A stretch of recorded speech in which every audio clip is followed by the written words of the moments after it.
सिद्धकुञ्जिकास्तोत्रम्। शिव उवाच शृणु देवि प्रवक्ष्यामि कुञ्जिकास्तोत्रमुत्तमम्।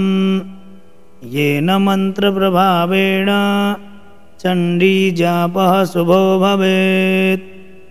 न कवचं नार्गलास्तोत्रं कीलकं न रहस्यकम्। न सूक्तं नापि ध्यानं च न न्यासो न च वार्चनम्। कुञ्जिकापाठमात्रेण दुर्गापाठफलं लभेत्। अतिगुह्यतरं देवी देवानामपि दुर्लभम्। गोपनीयं प्रयत्नेन स्वयोनिरिव पार्वती। मारणं मोहनं वश्यं स्तम्भनोच्चाटनादिकम्। पाठमात्रेण संसिद्ध्येत् कुञ्जिकास्तोत्रमुत्तमम्। अथ मन्त्रः। ॐ ऐं ह्रीं क्लीं चामुण्डायै विच्चे। ॐ ग्लौं हौं क्लीं जूं सः ज्वालय ज्वालय ज्वल ज्वल प्रज्वल प्रज्वल। ऐं ह्रीं क्लीं चामुण्डायै विच्चे। ज्वल हं शं लं क्षं फट् स्वाहा। नमस्ते रुद्ररूपिण्यै नमस्ते मधुमर्दिने। नमः कैटभहारिण्यै नमस्ते महिषार्दिने। नमस्ते शुम्भहन्त्रै च निशुम्भासुरघातिने। जाग्रतं हि महादेवी जपं सिद्धं कुरुष्व मे। ऐंकारी सृष्टिरूपायै ह्रींकारी प्रतिपालिका। क्लींकारी कामरूपिण्यै बीजरूपे नमोऽस्तु ते।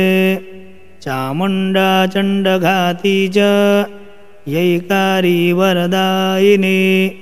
इच्छे चाभयदा नित्यं नमस्ते मन्त्ररूपिणी। धां धीं धूं धुर्जटेः पत्नी वां वीं वूं वागधीश्वरी। क्रां क्रीं क्रूं कालिका देवी शां श्रीं शूं मे शुभं कुरु। हुं हुं हुंकाररूपिण्यै जं जं जं जम्भनादिनी। भ्रां ह्रीं भ्रूं भैरवी भद्रे भवान्यै ते नमो नमः। आं कां चां टां तां पां यां शां वीं दूं ऐं वीं हां शां। धिजाग्रं धिजाग्रं त्रोटय त्रोटय दीप्तं कुरु कुरु स्वाहा। पां पीं पूं पार्वती पूर्णा खां खीं खूं खेचरी दधा। सां सीं सूं सप्तसती देव्या मन्त्रसिद्धिं कुरुष्व मे। इदं तु कुञ्जिकास्तोत्रं मन्त्रजागर्ति हेतवे। अभक्तेनैव दातव्यं गोपितं रक्ष पार्वती। यस्तु कुञ्जिकया देवी हीनां सप्तशतीं पठेत् न तस्य जायते सिद्धि ररण्ये रोदनं यथा। श्रीरुद्रयामले गौरीतन्त्रे शिवपार्वती संवादे कुञ्जिकास्तोत्रम्। ॐ तत्सत्।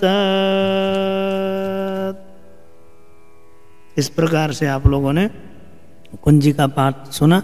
अन्य स्तोत्र आदि सीखना है तो आप भीतर चैनल में जाकर के सीख सकते हैं।